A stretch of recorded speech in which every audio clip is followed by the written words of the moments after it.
খলিফাতুল মুসলিমিন আবু যরের চেহারার দিকে একবার তাকায় আর চোখের পানি ছেড়ে দিয়া ডাক দেয়া কইরে, আবু যর, আমি খলিফা হওয়ার পরে এই আজ পর্যন্ত যত মানুষের শাস্তি দিলাম সবাই অপরাধী, কিন্তু আজকে এমন একজন মানুষ তোমারে আমি হত্যার বদলে হত্যা করব।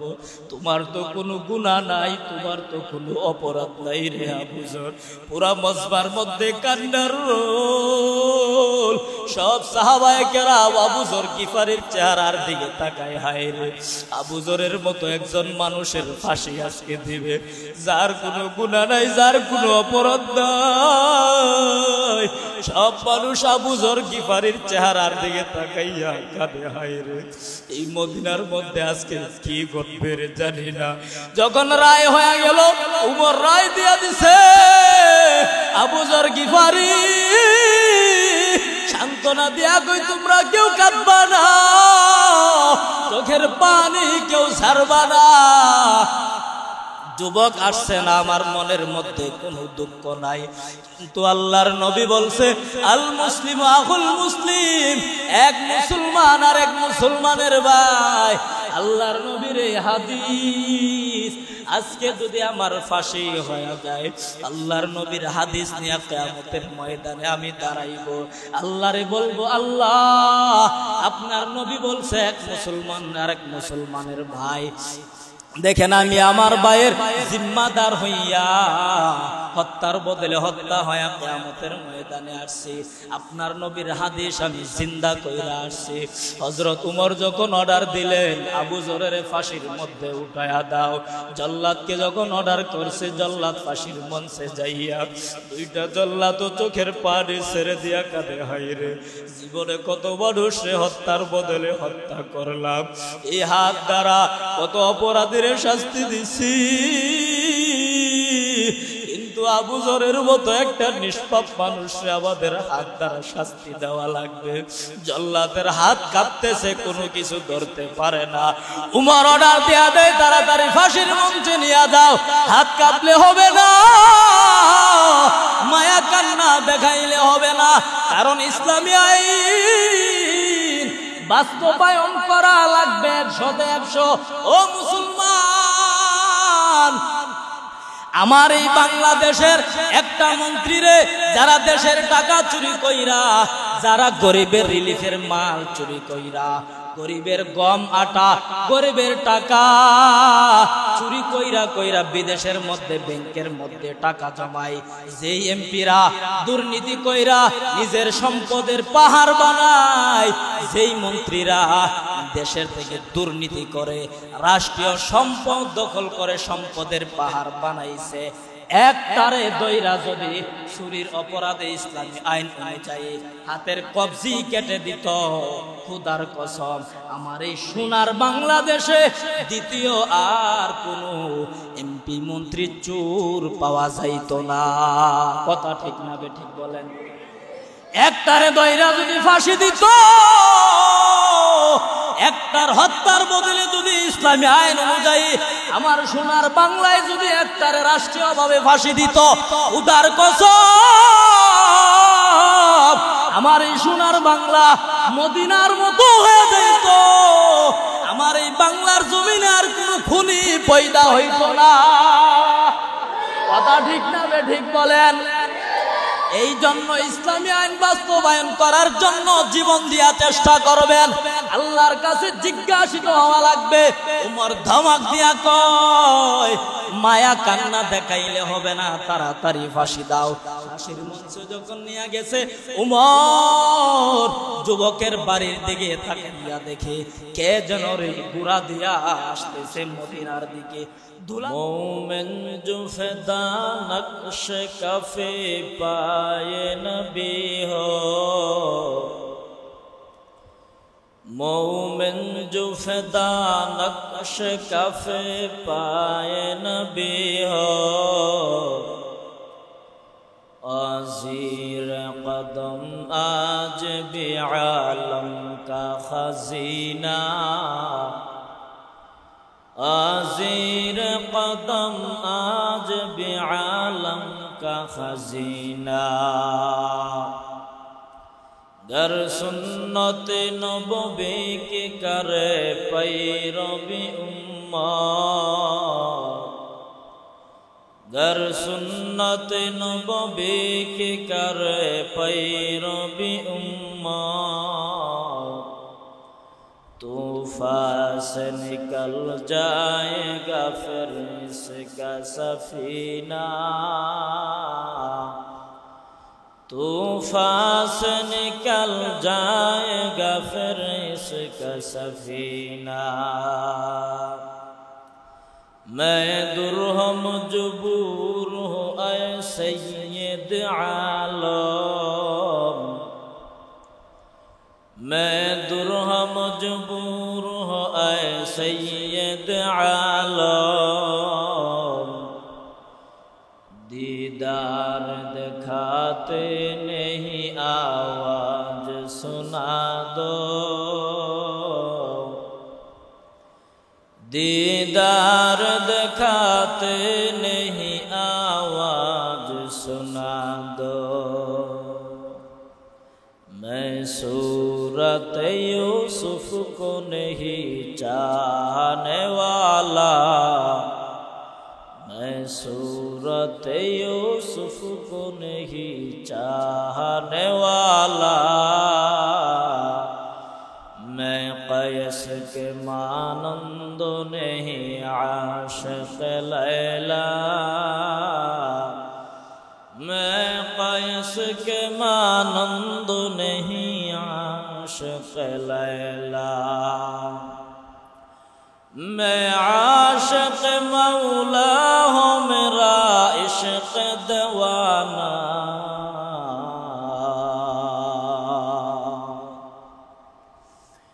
मैं आशिक़ मौला हूँ मेरा इश्क़ दीवाना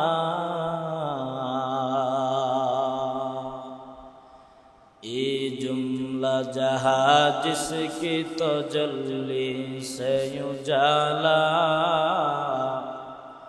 ये जुमला जहाँ जिसकी तो जल्दी से उजाला ला इलाहा इल्लल्लाह ला इलाहा इल्लल्लाह ला इलाहा इल्लल्लाह ला इलाहा इल्लल्लाह ला इलाहा इल्लल्लाह ला इलाहा इल्लल्लाह ला इलाहा इल्लल्लाह ला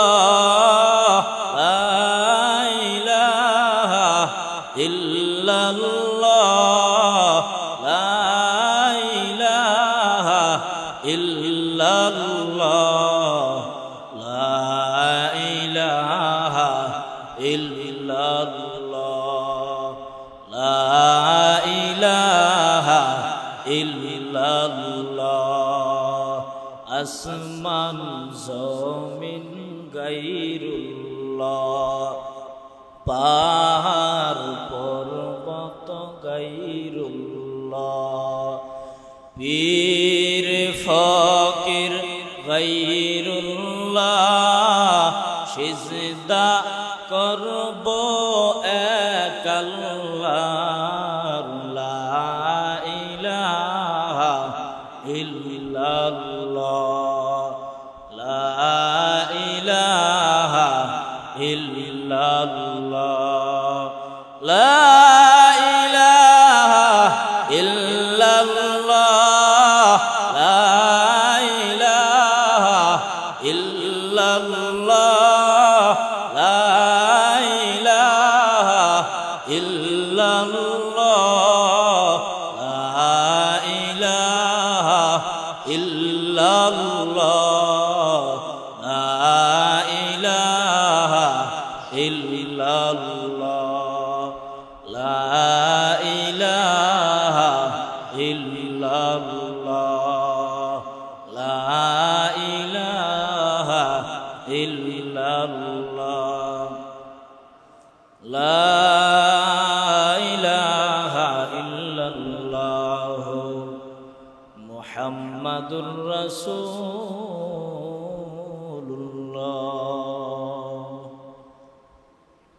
আলহামদুলিল্লাহ, দয়াময় রব্বুল আলামিনের দরবারে শুকরিয়া আদায় করি যে আল্লাহ পাক রব্বুল আলামিন আমাকে আপনাকে দুনিয়ার সব ঝামেলা থেকে মুক্ত করে ফারেক করে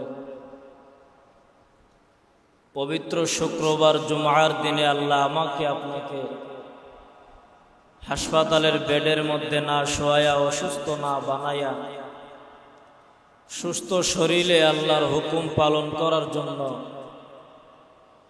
দয়াময় রব্বুল আলামিন তার কুদরতির চাদর দ্বারা আবৃত করে আমাদেরকে আল্লাহর ঘরে এসে আল্লাহর হুকুম মানার তৌফিক দান করছেন। নিয়ামতের শুকর আদায়ার্থে আমরা মুসলমান হিসাবে আমার আপনার ঈমানের আওয়াজকে উঁচু করে মন প্রাণ ভরে আমরা দিল থেকে শুকরিয়া আদায় করি আলহামদুলিল্লাহ।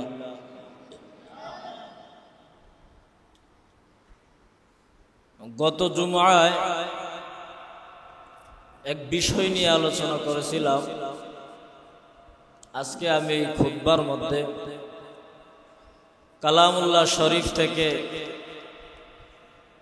দুইটা আয়াতে কারিমা তিলাওয়াত করেছি। বিশ্ব নবী, মহানবী, শ্রেষ্ঠ নবী, জিন্দা নবী, হায়াতুন নবী, আকা এ নামদার, তাজদার মদিনা, সরকারে দু আলম, সৈয়দুল আম্বিয়া, সৈয়দুল মখলুকাত, আশরাফুল আম্বিয়া, দু জাহানের বাদশাহ জনাবে মুহাম্মদুর রাসূলুল্লাহ সাল্লাল্লাহু আলাইহি ওয়াসাল্লামের অসংখ্য অগণিত হাদিসের ভান্ডার থেকে ছোট্ট একটা হাদিস তিলাওয়াত করেছি। রব্বুল আলামিন যদি তৌফিক দান করেন তিলাওয়াতকৃত আয়াত ও হাদিসের অনুকূলেই কিছু কথা বলার চেষ্টা করব ইনশাআল্লাহ।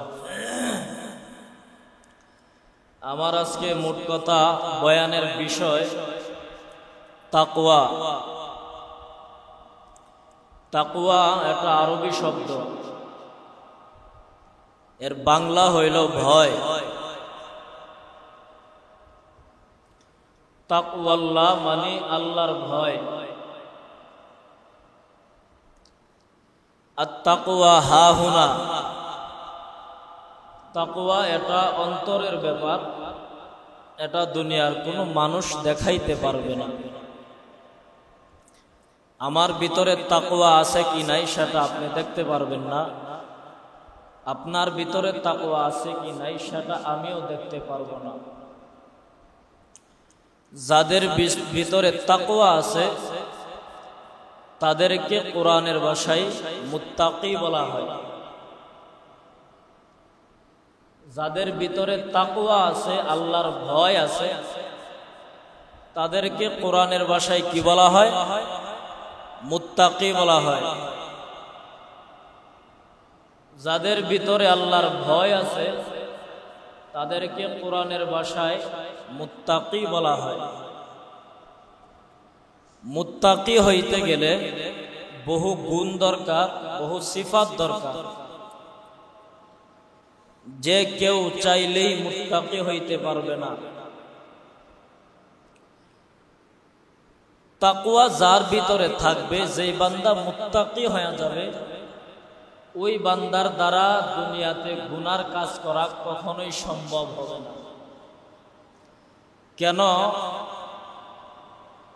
বলে আমার ভিতরে যদি আল্লাহর ভয় থাকে, আযাবের ভয় থাকে, তাহলে তো আমার দ্বারা গুনার কাজ হওয়া এটা কষ্টিন কালেও সম্ভব না। যদি আল্লাহর ভয় আমার ভিতরে না থাকে তাহলে আমি আপনি চাইলেই অটোমেটিক গুনাহ করতে পারি। তাকওয়া কাকে বলা হয়? তাকওয়া বলা হয় যে জিনিস আমাকে পরকালে জান্নাতে যাওয়ার জন্য বাধা দিবে, ওই জিনিস থেকে বেঁচে থাকার নাম হলো তাকওয়া।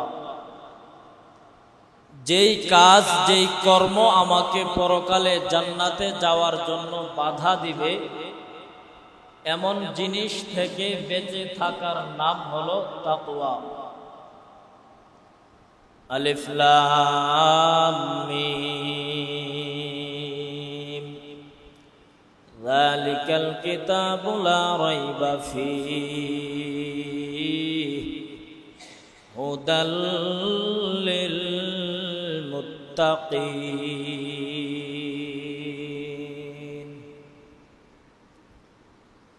আল্লাহ তাআলা কালামুল্লাহর শুরুতেই তাকওয়ার বয়ান দেয়া শুরু করছেন। সূরা বাকারা প্রথম পারার আলহামদু সূরার পরের সূরা, প্রথম পৃষ্ঠায় প্রথম আয়াতে, দ্বিতীয় আয়াতে আল্লাহ তাকওয়া দিয়া মুত্তাকিদের বয়ান দিয়ে আল্লাহর কালাম শুরু করছেন। এবার চিন্তা করেন তাকওয়ার কি দাম, তাকওয়ার কি মূল্য, কত দাম, যেই মূল্য দেওয়ার কারণে আল্লাহ তাআলা তাকওয়ার কথা, মুত্তাকিদের কথা কোরআনের শুরুতে আল্লাহ অ্যাড করছেন। সংক্ষেপে বলি, আল্লাহরে যদি প্রশ্ন করি, আল্লাহ তোমারে যদি ভয় করি তাহলে তুমি আমাদেরকে কি কি পুরস্কার দিবা, কি দিবা আমাদেরকে? আল্লাহ কি দিতে আমাদের কম দিছেন? কথা বললেন, আল্লাহ দিতে আমাদের কম দিছেন? কখনোই আল্লাহ কম দেয় নাই। তারপরেও যদি আল্লাহরে বলি, আল্লাহ শোনায়া দাও না, দিল তো শান্ত হয় না। পয়গম্বর ইব্রাহিম আলাইহিস সালাম আল্লাহর প্রতি ইয়াকিন রাইখাই বলছিলেন, আল্লাহ কিভাবে আপনি মৃত্যু দান করে আবার ওই মুর্দাকে, মৃতকে আপনি জিন্দা করেন? আল্লাহ বলে, ইব্রাহিম তুমি কি আমার কথা, আমার কাজ বিশ্বাস করো না? ইব্রাহিম বলে, আল্লাহ শতভাগ বিশ্বাস আছে, আমার দিলটারে সান্ত্বনা দেওয়ার জন্য আমি এই কথা বলি। আমার দিলকে সান্ত্বনা করার জন্য আপনি দেখায় দেন। আল্লাহ বলেন, একটা পাখি ধরো, পাখিকে তুমি টুকরা টুকরা করে এক একটা টুকরা পাহাড়ের এক এক চূড়ায় রাখো, রাখার পরে তুমি আবার ডাক দিবা, দেখবা পাখিটা উড়ন্ত অবস্থায় তোমার সামনে আসছে। ইব্রাহিম পাখিকে ধরে টুকরো টুকরো করে বিভিন্ন পাহাড়ের চূড়ায় রাখছে। আবার এক জায়গায় ইব্রাহিম আইসা ডাক দিলেন, আল্লাহর হুকুমে জিন্দা হয়ে যাও। সাথে সাথে পাখি জিন্দা হয়া উড়ন্ত অবস্থায় ইব্রাহিমের হাতের মধ্যে আসছে। আল্লাহরে বলি, আল্লাহ তোমারে ভয় করলে তুমি কি দিবা? আল্লাহ বলেন, ওয়া আম্মা মান খাফা মাকামা রাব্বিহি ওয়া নাহান নাফসা আনিল হাওয়া ফা ইন্নাল জান্নাতা হিয়াল মাওয়া। हर के दारद खौफ कदर दिल मुदाम जन्नतुल मअवा देहद उरा मुकाम जुज़बा हक़ची ज़ीमा ख़ाज़िं सोजा फज़ले उअम मस्त दर जुमला जहा। আল্লাহরে যদি প্রশ্ন করি, আল্লাহ তোমারে ভয় করলে কি দিবা? আল্লাহ কয়, মুমিন বান্দারে আমি আল্লাহরে যদি ভয় করো, আমি আল্লাহ অসংখ্য নিয়ামত দান করব, অসংখ্য পুরস্কার তোমাদেরকে আমি আল্লাহ দুনিয়াতেও দিয়েছি, পরকালেও দিব। আল্লাহ গো, দিল শান্ত হয় না, দিলটারে তুমি পুরস্কারের ঘোষণা দিয়া শান্ত করে দাও।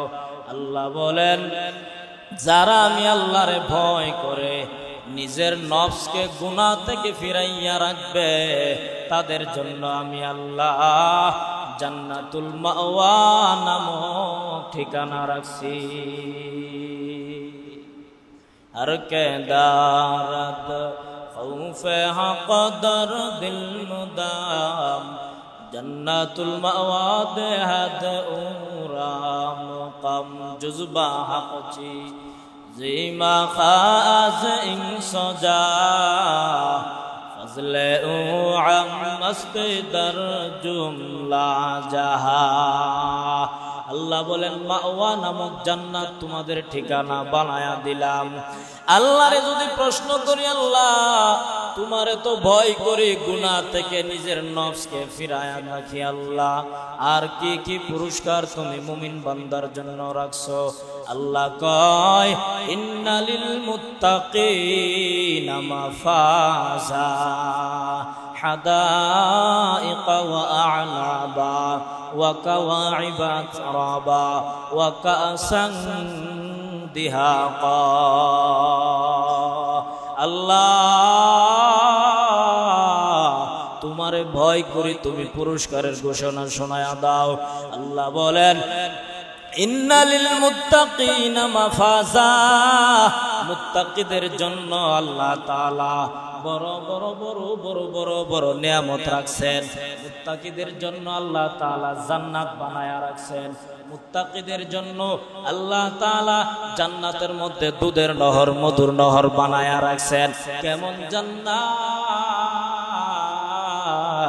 জান্নাতের মধ্যে মুত্তাকিরা যাওয়ার পরে এই যে আরাম আয়েশ শুরু হবে, আর জীবনেও শেষ হবে না।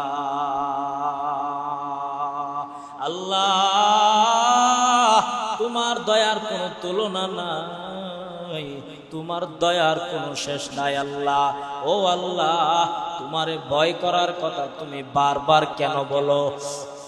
আল্লাহরে ভয় করার কথা তো বলা লাগে না। আল্লাহ তো কোরআনের এক জায়গায় আল্লাহরে ভয় করার কথা বললে আল্লাহ পারতেন, কিন্তু না না, আল্লাহ তাআলা কোরআনের বিভিন্ন জায়গায় বিভিন্ন আয়াতে বিভিন্ন সূরার মধ্যে বারবার বারবার আল্লাহ বলেন ইয়া আইয়ুহাল্লাযীনা আমানুত্তাকুল্লাহ হাক্কা তুকাতিহি ওয়া লা তামুতুন্না ইল্লা ওয়া আনতুম মুসলিমুন। আল্লাহরে যদি প্রশ্ন করি, আল্লাহ তুমি না রহমান, তুমি না রহিম। আর রহমান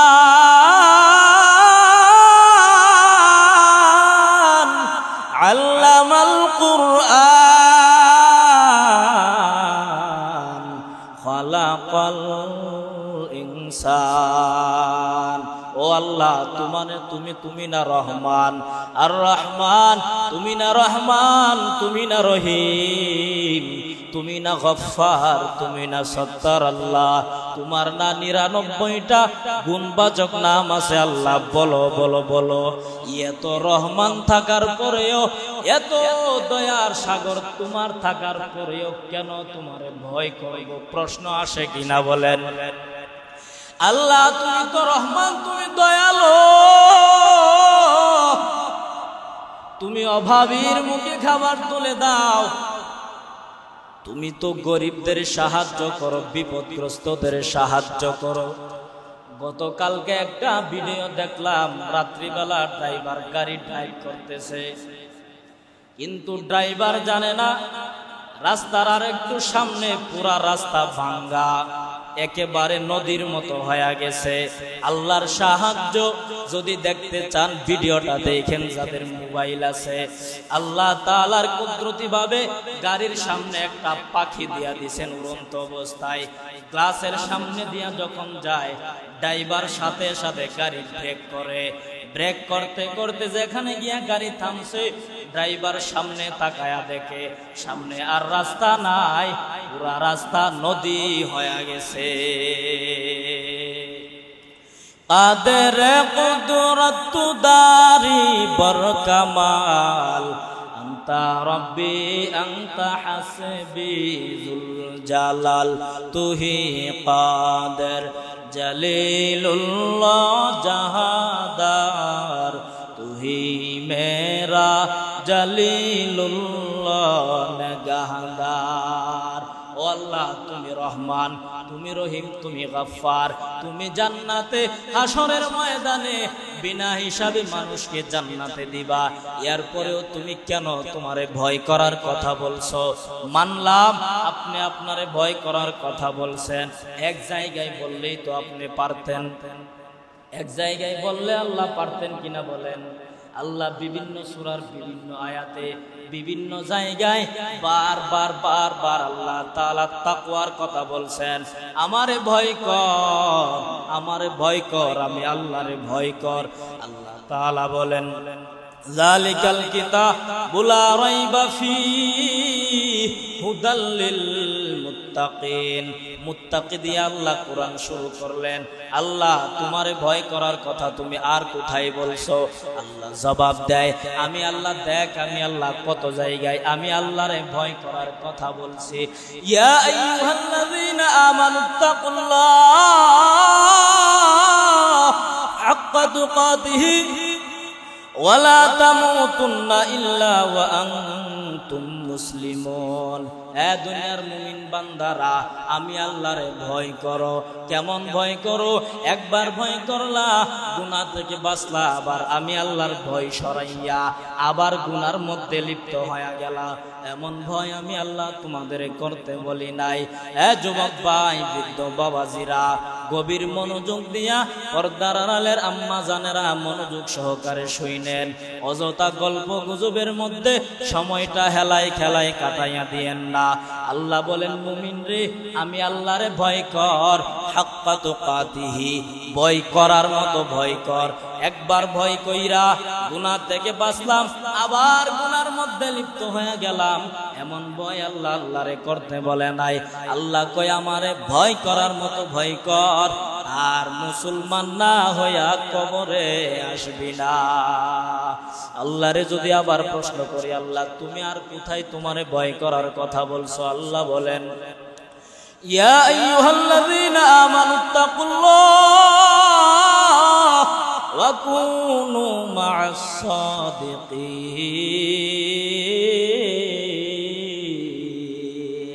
আল্লাহ বলে, ইমানদার রে, ও মুমিন বান্দারা রে, আমি আল্লাহরে ভয় কর, আর ওয়া কুনু মা'আস সাদিকিন। এই দুনিয়ায় যারা সত্যবাদী আছে হয়ে যাইবা।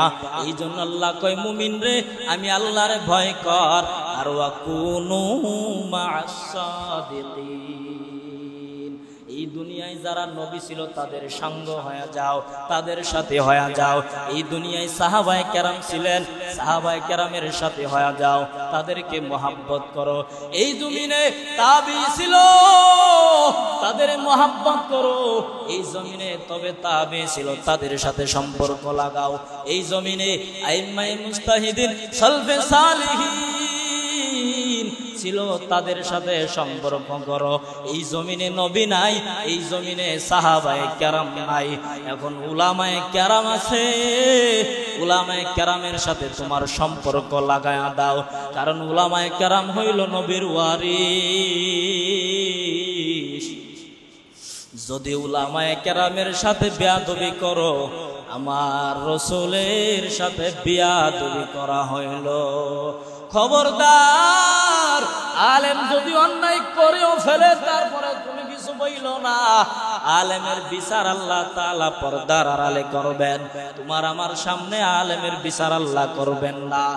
আলেম যদি ভুল করে সমালোচনা করিও না, চুপ থাকবা, প্রশংসা করবা না, হয় চুপ থাকবা। এই জন্য আল্লাহ কয়, মুমিন রে, আমি আল্লাহরে ভয় কর, আর মুত্তাকি, এই জমিনে ভালো লোক যারা, এই জমিনে যারা আল্লাহওয়ালা, এই জমিনে যারা সত্যবাদী, তাদের সাথে চলাফেরা করো। আল্লাহ তোমারে ভয় করার কথা তুমি আর কোথায় বলছো? আল্লাহ কয়, ইয়া আইয়ুহান নাসুত্তাকু রাব্বাকুম ইন্না জালজালাতাস সাআতি শাইউন আযীম।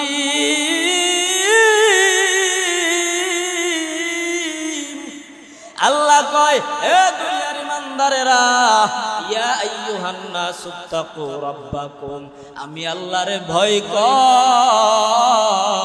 আমি আল্লাহরে ভয় কর, আমি আল্লাহরে ভয় কর। কেন আল্লাহ তোমারে ভয় করব? আল্লাহ কয় ইন্না জালজালাতাস সাআতি শাইউন আযীম, কিয়ামতের আগে জমিনের মধ্যে জালজালা তৈরি হয়ে যাবে, জমিনটা হেলতে থাকবে আর দুলতে থাকবে, আকাশগুলা তুলার মতো উড়তে থাকবে। 7টা আসমান আল্লাহ বিনা খুঁটিতে টানায়া রাখছেন, এক আসমান থেকে আরেক আসমানের দূরত্ব 500 বছরের রাস্তা। এইভাবে 7টা আসমান আল্লাহ তার কুদরত দ্বারা বানায়া রাখছেন।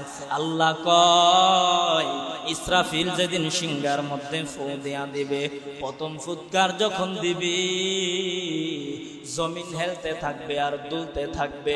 ইযা জুলজিলাতিল আরদু জিলজালাহা ওয়া আখরাজাতিল আরদু আসফালাহা ওয়া ক্বালাল ইনসানু মা লাহা ইয়াওমাইযিন তুহাদ্দিসু আখবারাহা বিআন্না রাব্বাকা আওহা লাহা। আল্লাহ কয় ইযা জুলজিলাতিল আরদু জিলজালাহা, জমিনের মধ্যে যখন জালজালা তৈরি হয়ে যাবে, জমিনের ভিতর থেকে যত মণিমুক্তা ছিল, স্বর্ণ ছিল, রূপা ছিল, আল্লাহ তাআলা সব কিছু বাহির কইরা দিবেন, জমিন সব সম্পত্তি ছাইরা দিবে। ওই দিন দুনিয়ার মানুষ বলবে এত সম্পত্তির দরকার নাই, স্বর্ণেরও দরকার নাই, কিচ্ছুর দরকার নাই, কারণ মানুষগুলা পাগলের মতো হয়ে যাবে। ইন্না জালজালাতাস সাআতি শাইউন আযীম, জমিনে জলজালা পয়দা হওয়ার পরে দেখেন আল্লাহ কি বলেন। আল্লাহ তার নবীরে সম্বোধন করে, ও মায়ার নবী আমার, আপনি ওই দিন তাকায়া দেখবেন, হইতে পারে জিবরাইলকে আল্লাহ সম্বোধন করছেন। আল্লাহ বলেন ইয়াউমা তারাউনাহা তাযহালু কুল্লু মুরদিআতিন আম্মা আরদাআত ওয়া তাদউ কুল্লু যাতি হামলিন হামলাহা ওয়া তারান নাসা সুকারা ওয়া মা হুম বিসুকারা ওয়ালাকিন্না আযাবাল্লাহি শাদীদ। আল্লাহ কয় ইয়াউমা তারাউনাহা তাযহালু কুল্লু মুরদিআতিন আম্মা আরদাআত, নবী ওই দিন আপনি দেখবেন মানুষগুলা ইসরাফিলের সিংহার কারণে কেমন যেন পাগলের মতো হয়ে যাবে, মানুষগুলা হেলতে থাকবে, দুলতে থাকবে, সব মানুষগুলা একদিকে দৌড়াইতে থাকবে পাগলের মতো। মনে হইবে মানুষগুলা মদ পান করেছে। দুনিয়ার জমিনে মদ পান করার পরে মানুষগুলা যেইভাবে মাতাল হয়ে যায়, কোন দিকে চলে কিছু বলতে পারে না, বাড়িতে গিয়া বউরে আম্মা ডাকে, আম্মারে বউ ডাকে, এমন না তার সে আরো ভয়ঙ্কর মাতাল হয়ে যাবে। আল্লাহ কয় ইয়াউমা তারাউনাহা তাযহালু কুল্লু মুরদিআতিন আম্মা আরদাআত ওয়া তাদউ কুল্লু যাতি হামলিন হামলাহা। জানেননি নবী ওই দিনের অবস্থাটা কেমন হবে? ইসরাফিল সিংহায় ফুঁক দেওয়ার পরে মানুষ মাতালের মতো একদিকে দৌড়াইতে থাকবে, মনে হইবে তাদেরকে যেন পিছন থেকে কে ধাওয়া করতেছে। মানুষগুলা মদ পান করলে যেমন হয়ে যায়, আর যে ভয়ঙ্কর অবস্থায় পাগলের মতো হেলতে থাকবে আর দুলতে থাকবে, দুলতে থাকবে। জানেননি ওই দিনের অবস্থাটা কেমন? ওই দিন যেই মহিলার গর্ভের মধ্যে বাচ্চা থাকবে, 6 মাস 7 মাস 8 মাস 9 মাস হয়ে যাবে, প্রসব বেদনাও টের পাবে না। ওই দিনের ভয়ঙ্কর অবস্থাটা এমন হবে, মহিলার গর্ভ থেকে করবে ওরা যেন নেশাগ্রস্ত হয়েছে, না না, ওয়ামা বিসুকারা, মনে করবে আর মদ পান করেছে, নেশাগ্রস্ত হয়ে গেছে। কিন্তু আল্লাহ গো, কেন তারা এমন হয়ে যায়? আল্লাহ বলেন ওয়ালাকিন্না আযাবাল্লাহি শাদীদ। আল্লাহ বলেন আমি আল্লাহর আযাবের ভয়, আমি আল্লাহর আযাবের ভয়ে মানুষগুলা মাতালের মতো পাগল পারা হয়ে যাইবে। ও আল্লাহ, তোমারে ভয় করার কথা আর আপনি কোথায় বলছেন? আল্লাহ কয় দুনিয়ার মুমিন বান্দারে, আমি আল্লাহ শুধু তোমাদেরকে ভয় করার কথা বলি নাই, এই জমিনের মধ্যে যাকে কিছু বলার দরকার নাই, এই জমিনের মধ্যে যাকে আমার বন্ধু বানায়া দুনিয়ার জমিনে পাঠাইছিলাম, দুজাহানের বাদশা রহমাতুল লিল আলামিনকে আমি আমার বন্ধু বানায়া পাঠাইছিলাম, ওই বন্ধুরে দেখেন আল্লাহ উদ্দেশ্য করে কি বলে, ইয়া আইয়ুহান নাবিয়্যু তাকিল্লাহ ওয়ালা তুতি'ল কাফিরিনা ওয়াল মুনাফিকিন। আল্লাহ আল্লাহর নবীরে ডাইরেক্ট সম্বোধন করে বলে, ইয়া আইয়ুহান নাবিয়্যু তাকিল্লাহ, ও নবী আপনিও আমি আল্লাহরে ভয় করেন। ও নবী মুনাফিকের সঙ্গ নিয়েন না, মুশরিকের সঙ্গ নিয়েন না, তাদের সাথে উঠা বসা করিয়েন না, কারণ মুশরিক বড় খারাপ। আল্লাহ মুনাফিকের কথা আনছেন, তার চাইতে বড় খারাপ হইল মুনাফিক, কারণ দুশমন সামনে থেকে তীর মারবে, আঘাত করবে, আর মুনাফিক বন্ধু সেজে তোমার পিছন দিক থেকে আঘাত করবে। এই জন্য আল্লাহর নবীরে আল্লাহ কয়, নবী আপনি আমারে ভয় করেন, আর মুনাফিক মুশরিকের সঙ্গ নিয়েন না। আল্লাহ তোমারে ভয় করব, মুমিন হিসাবে তো আমরা এমনি ভয় করব। এখন আপনারা বলেন, কোরআনের এত জায়গায় বারবার আল্লাহ ভয় করার কথা বলছেন, সব কিছুর পরে আল্লাহরে ভয় করার দরকার আছে না নাই? বলেন, আরো জোরে বলেন, না আছে না নাই? তাকওয়া অর্জন করা দরকার। মুত্তাকিদের 6 গুণ বর্ণনা করে শেষ করতে পারবো না। আল্লাহ কয়, দুনিয়াতে যদি আমি আল্লাহরে ভয় করে চলতে পারো, তাহলে এই ভয় করার মধ্যে অনেক বড় বড় গুনাহ থেকে আমি আল্লাহ মুমিনদের বাঁচায়া দেই।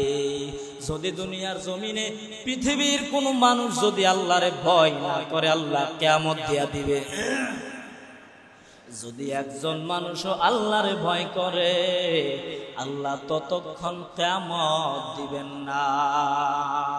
শুনে নেন, আল্লাহরে ভয় করার কি দাম, কি মর্যাদা, কি লাভ।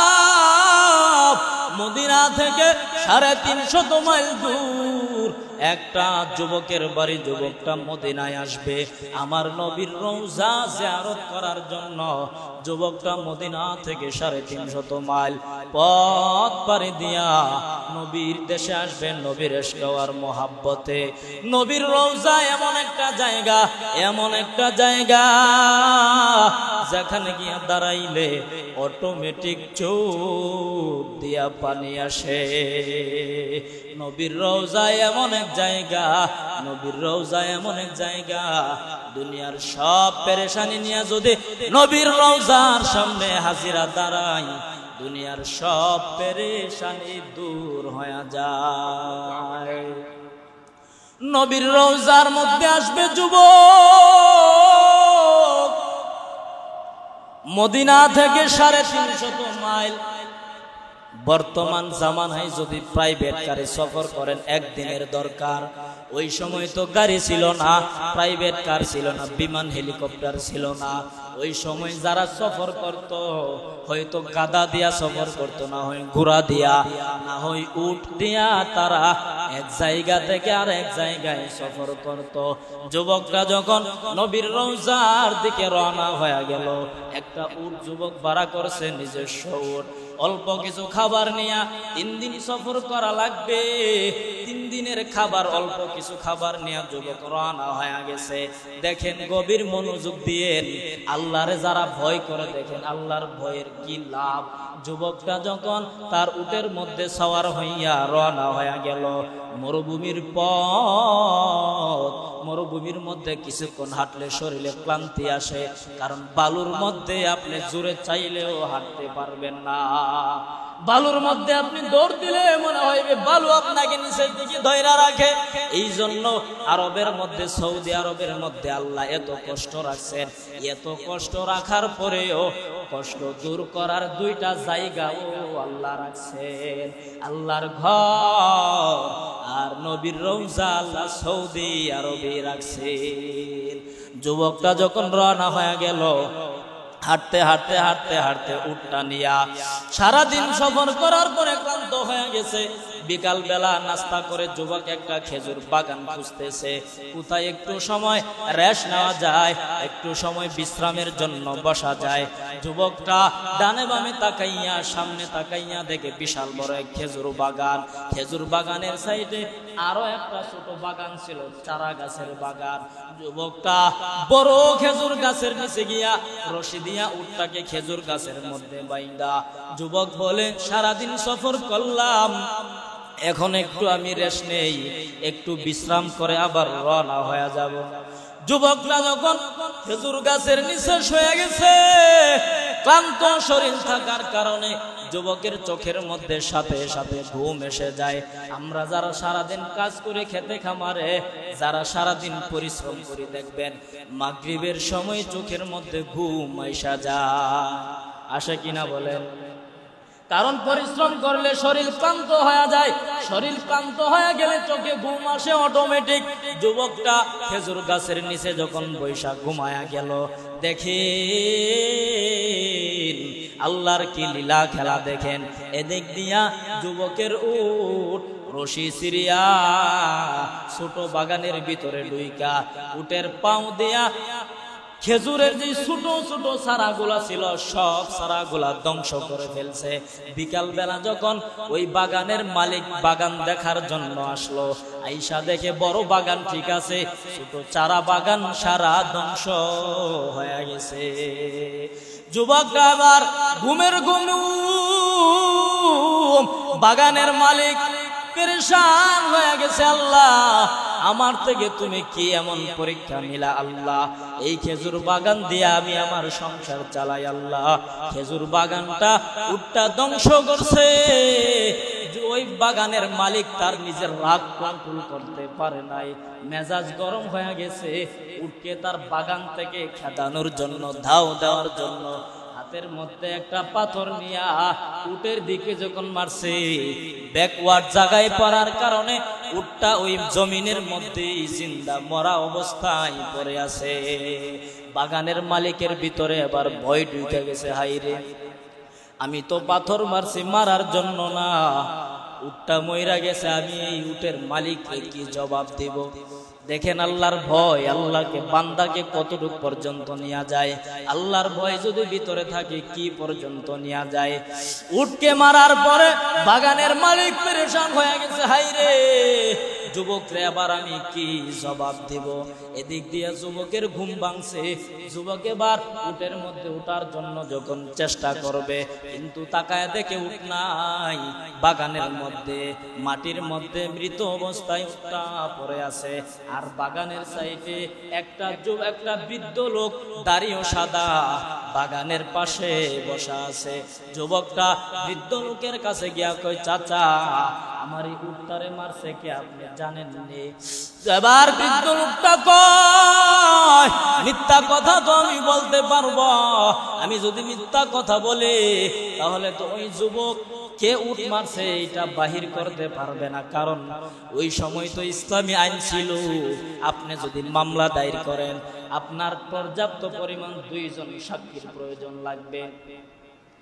এবার বাগানের মালিক মনে মনে চিন্তা করলো, যদি আমি মিথ্যা কথা বলে দেই তাহলে তো আমি এখান থেকে বাইচা যাইব, কিন্তু 2 দিন পরে যখন দুনিয়া থেকে বিদায় হয়ে যাব, ওই দিন যদি আল্লাহ জিজ্ঞাসা করে কেন তুই মিথ্যা কথা বলছিলি, তুই তো উট মারছিলি, তারপরেও কেন মিথ্যা কথা বললি? যুবকটার প্রশ্নের বৃদ্ধ লোক চাচা ডাক দেয়া কয়, বাবা দেখো তোমার উট আমার বাগানের ছোট ছোট সব চারাগুলা ধ্বংস কইরা ফেলছে। এ বাবা আমি আমার রাগ কন্ট্রোল করতে পারি নাই রে বাবা, আমি মারার জন্য তোমার উটের দিকে ডিল মারি নাই, আমি বাগান থেকে খেদানোর জন্য দাও দেওয়ার জন্য মারছিলাম, কিন্তু বাবারে তোমার উত্তা তো দুনিয়া থেকে বিদায় হয়ে গেছে। এবার যুবক কয় চাচা আপনি তো হয়তো আমারে চিনেন না, 350 মাইল দূর থেকে আমি রওনা হয়ে গেছি নবীর দেশে, নবীর রওজা মদিনার মধ্যে আমি আসবো, নবীর ইশক মোহাব্বত, নবীর রওজা আপনি আমার মারছেন, বলেন আমি কিভাবে মদিনায় যাব? যুবক এবার এই কথা বলার পরে বৃদ্ধ লোকের মুখ থেকে কোনো জবাব আসতেছে না। যুবকেরও রাগ উঠা গেছে, হাইরে কিভাবে এতটুকু রাস্তা পাড়ি দিয়া যাইব। যুবকটা নিজের রাগ কন্ট্রোল করতে না পাইরা হাত দিয়া বাগানের মালিকের গালে এমন জোরে থাপ্পড় দিছে, ওই বাগানের মালিকও দুনিয়া থেকে বিদায়। দেখেন আল্লাহর ভয় বান্দারে কোথায় নিয়ে যায়। এবার যখন বাগানের মালিক দুনিয়া থেকে বিদায় হয়ে গেছে, যুবকটা আরো পেরেশান হয়ে গেছে, হাইরে আমি তো শাস্তি দেওয়ার জন্য মারছিলাম, একেবারে তো মৃত্যুর জন্য মারি নাই। যুবকটা পেরেশান হয়ে গেছে, কি করা যায়, কি করা যায়, যদি মানুষ দেখে তাহলে তো আমার আজকে ফাঁসি হয়ে যাবে। ওই সময় মদিনার খলিফা ছিল হযরতে উমর। অনেকক্ষণ হয়ে গেছে, যুবকটা পেরেশানির মধ্যে পড়ে গেছে। যুবকটা গভীর মনোযোগ দিয়া শুনলেন। যুবকটা এবার পেরেশানির মধ্যে পড়ে গেছে, কি করা যায়, কি করা যায়। শয়তান আইসা মনে মনে ওয়াসওয়াসা দেয়, যুবক তুমি যে এই বৃদ্ধ বাগানের মালিককে মারছো, পৃথিবীর কেউ দেখে না, যদি তুমি বাঁচতে চাও তাড়াতাড়ি এখান থেকে বাগান ছাড়িয়া চলিয়া যাও, তোমারে মদিনার খলিফা প্রশাসন দিয়েও তোমাকে ধরতে পারবে না, যাও যাও, তুমি যদি বাঁচতে চাও লাশের এখান থেকে তুমি বহু দূরে চইলা যাও। যুবকের মনে আইসা শয়তান ওয়াসওয়াসা দেয়, ওয়াসওয়াসা দেয়। যুবক একবার সিদ্ধান্ত নেয়, হাও ঠিকই তো আছে, যদি চইলা যায় খলিফার কোনো খবর নাই আমারে ধরার মতো। কিন্তু যুবক আবার মনে মনে ভাবি, একটা খুনের জন্য দুনিয়াতে বাঁচব, কিন্তু কিয়ামতে যদি আল্লাহ আমারে জিজ্ঞাসা করে হত্যা কেন করলে, আজকে কিয়ামতে হত্যার বদলে হত্যা তোর জাহান্নামে পাঠানো হবে। যুবকের ভিতরে আল্লাহর ভয় ঢুকে গেছে, খেয়াল দিয়ে। যুবক বলে, শয়তানের কথায় যদি চইলা যাই মদিনার খলিফা আমারে কখনোই ধরতে পারবে না, আর যদি আমি এখানে থাকি কিছুক্ষণ পর হয়তো লোকজন আসতে পারে, আমাকে ধইরা নিয়ে আজকে ফাঁসির ব্যবস্থা করে দিবে।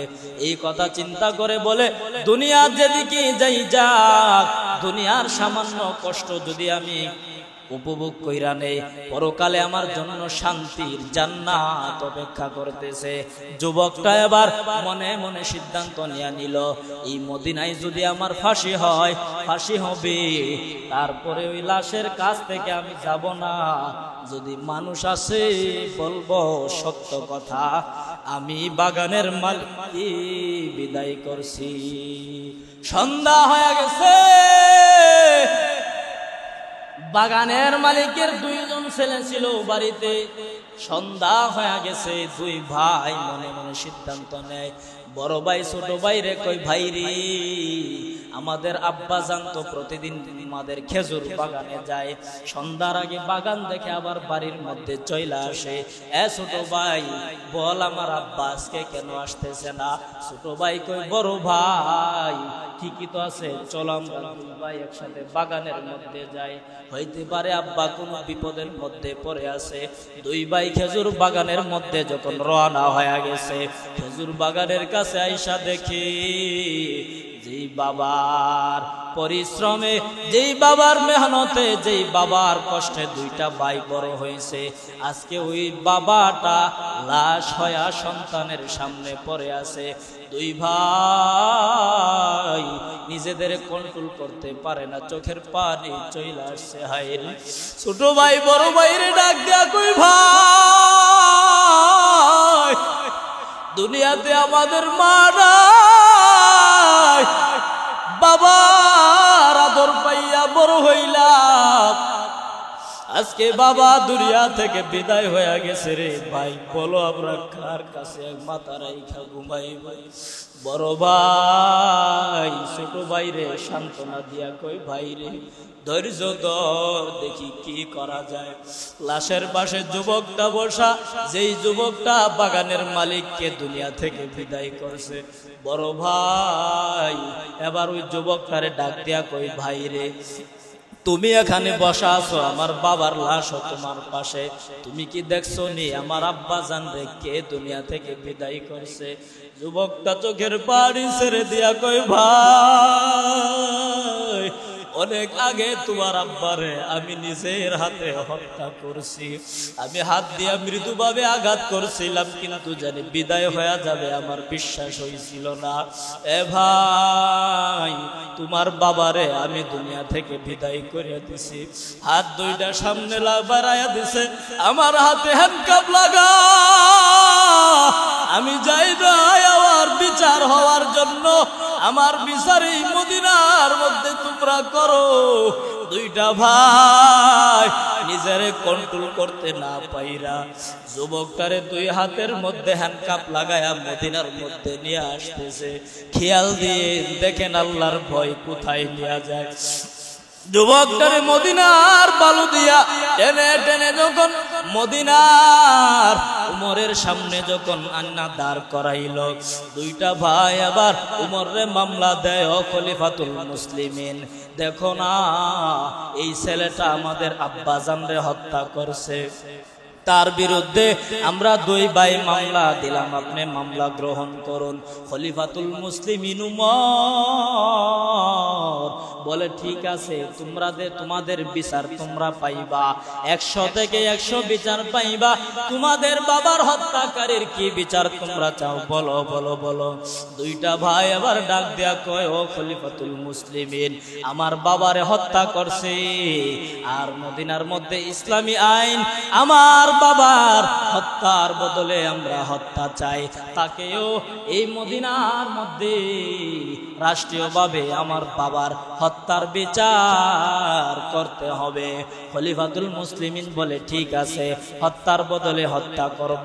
খলিফাতুল মুসলিমিন এবার ওই হত্যাকারী যুবকটারে ডাক দেয়া কই, ভাই দেখছো তো তোমার সামনে মামলা দায়ের করছে, তুমি নাকি তাদের দুই ভাইয়ের আব্বাজানরে দুনিয়া থেকে বিদায় করছো, হত্যা করছো। যুবকটা কয়, ও খলিফাতুল মুসলিমিন আমি আমার এই হাত দ্বারা তাদের আব্বাজানরে হত্যা করছি, তাড়াতাড়ি আমার বিচার করি, কারণ পরকালে আল্লাহর সামনে আসামির কাঠ গড়ায় আমি দাঁড়াইতে চাই না। খলিফাতুল মুসলিমিন জল্লাদের ডাক দেয়া কয়, আসামি যেহেতু নিজ মুখে স্বীকার আসছে আর সাক্ষীর প্রয়োজন হয় না, তোমরা তাড়াতাড়ি তারে ফাঁসির মঞ্চে নিয়ে যাও, হত্যার বদলে হত্যা কইরা দাও, তাড়াতাড়ি যাও। এবার যুবকটা উমরের সামনে দুইটা হাঁটু গাইরা বৈশা গেছে। উমরের দুই হাত উমর দেয়া কয়, ও খলিফাতুল মুসলিমিন আমার বাড়ি এই মদিনা থেকে 350 মাইল দূরে, ও খলিফা আপনার কাছে আমি একটা আবদার রাখতে চাই, আমার আবদার রাখবেনি বলেন। খলিফাতুল মুসলিমিন কয়, যুবক তোমার আবার কি আবদার, তুমি বলো বলো, তোমার আবদার রাখা হবে।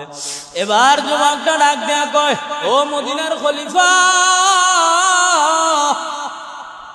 আমার বাড়ি এই মদিনা থেকে 350 মাইল দূর, আমি আমার এলাকার মধ্যে ব্যবসা করি রে, আমার বাড়ির আশেপাশে অনেক মুশরিকেরা অনেক ইহুদিরা বসবাস করে, তাদের একজনের কাছে আমার কিছু টাকা ঋণ আছে, আমার কাছে কিছু টাকা তারা পাইবে, যদি আপনি আমারে 1 সপ্তাহের জন্য ছুটি দিয়া দেন তাহলে আমি আমার ঋণ শোধ করে আবার চইলা আসব।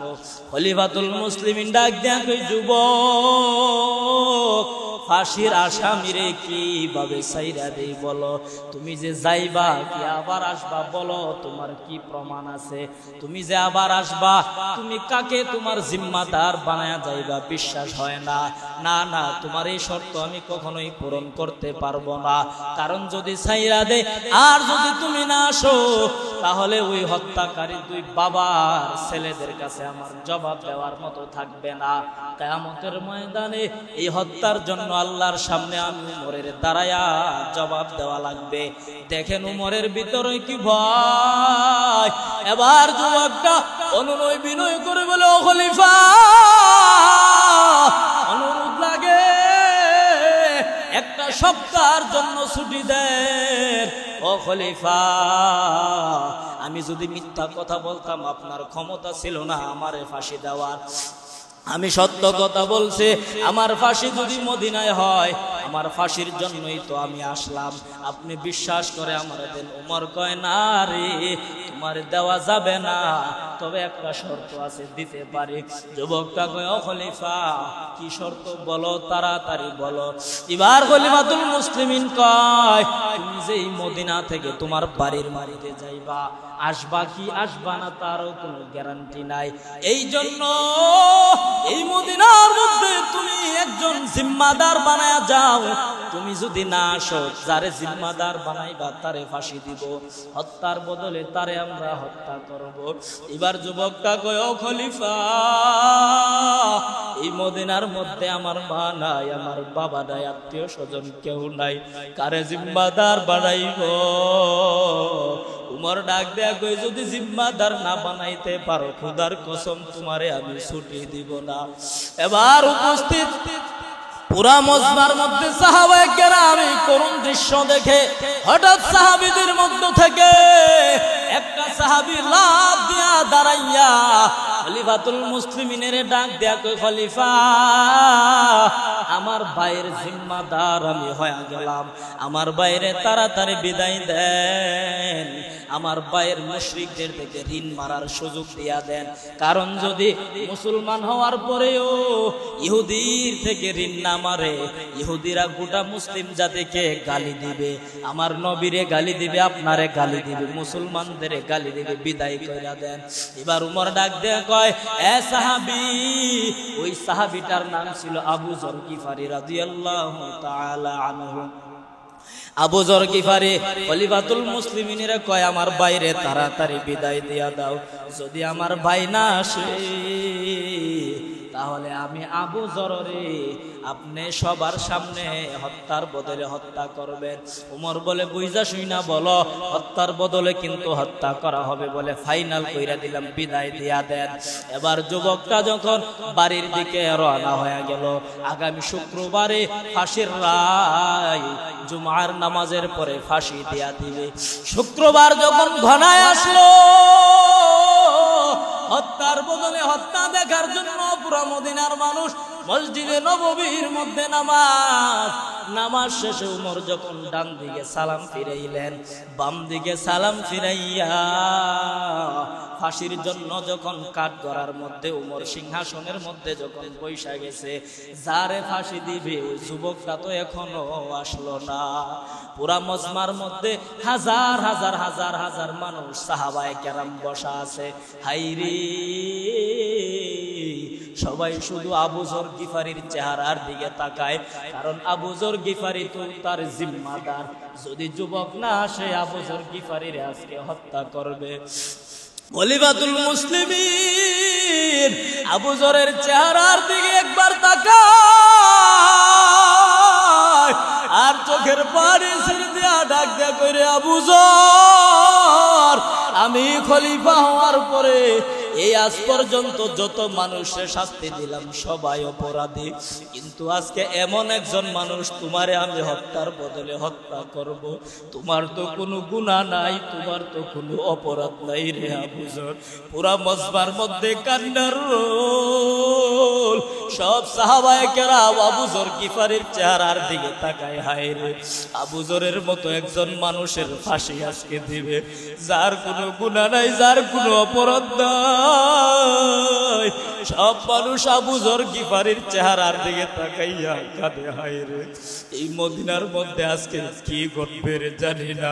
যখন রায় হয়ে গেল, উমর রায় দিয়া দিছে, আবু যর গিফারি সান্ত্বনা দিয়া কই, তোমরা কেউ কাঁদবা না, চোখের পানি কেউ ছাড়বা না, যুবক আসছে না, আমার মনের মধ্যে কোনো দুঃখ নাই, কিন্তু আল্লাহর নবী বলছে আল মুসলিম আখুল মুসলিম, এক মুসলমান আর এক মুসলমানের ভাই।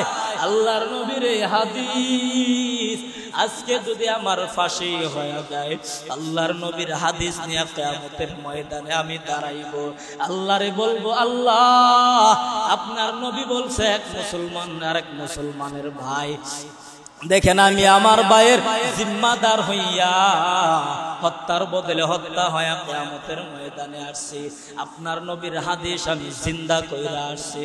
হযরত উমর যখন অর্ডার দিলেন আবু যরের ফাঁসির মধ্যে উঠায়া দাও, জল্লাদকে যখন অর্ডার করছে জল্লাদ ফাঁসির মঞ্চে যাইয়া দুইটা জল্লাদ তো চোখের পানি ছেড়ে দিয়া কাঁদে, হায়রে জীবনে কত মানুষে হত্যার বদলে হত্যা করলাম, এই হাত দ্বারা কত অপরাধী শাস্তি দিছি,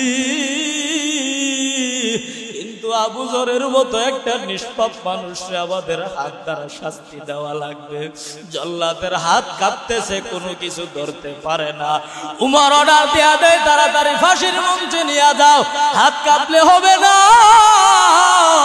মায়া কান্না দেখাইলে হবে না, কারণ ইসলামী আইন বাস্তবায়ন করা লাগবে 100-100।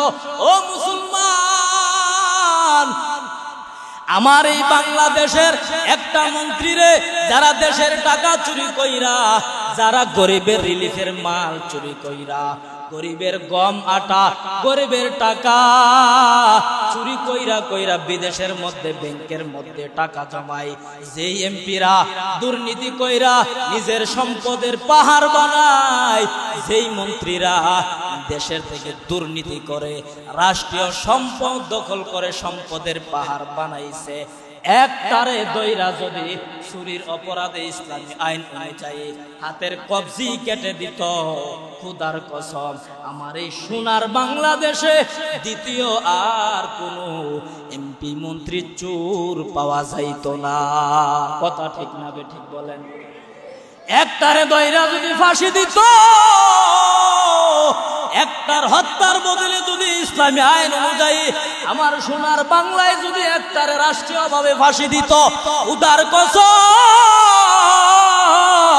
আমার এই সোনার বাংলা মদিনার মতো হয়ে যেত, আমার এই বাংলার জমিনে আর কোনো খুনি পয়দা হইতো না। কথা ঠিক না বে ঠিক বলেন? এই জন্য ইসলামী আইন বাস্তবায়ন করার জন্য জীবন দিয়া চেষ্টা করবেন, আল্লাহর কাছে জিজ্ঞাসিত হওয়া লাগবে। উমর ধমক দিয়া কয় মায়া কান্না দেখাইলে হবে না, তাড়াতাড়ি ফাঁসি দাও।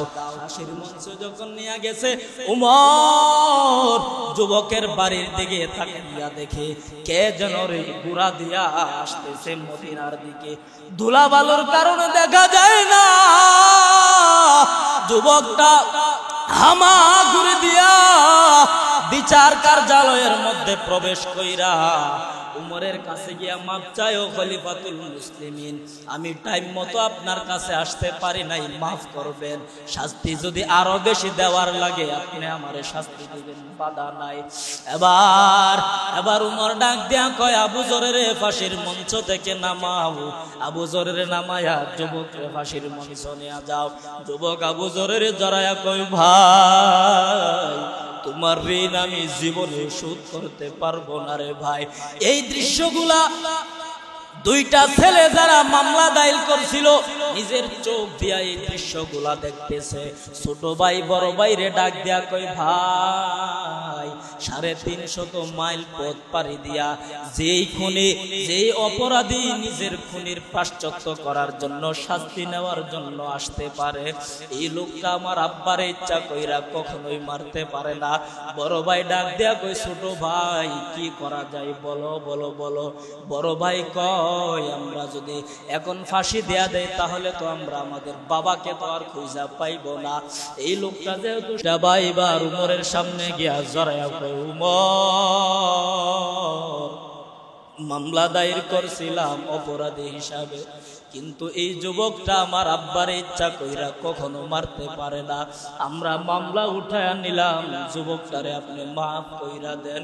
যুবকটারে দুই ভাই জড়াইয়া দইরা ডাক দিয়া কয় আব্বা বিদায় হয়ে গেছে, টেনশন করিয়েন না, আমরা আজকে 3 ভাই হিসাবে ওই মদিনার মধ্যে বাস করব। আল্লাহর ভয় থাকলে দেখছেন নি বান্দারে কোথায় নিয়ে যায়।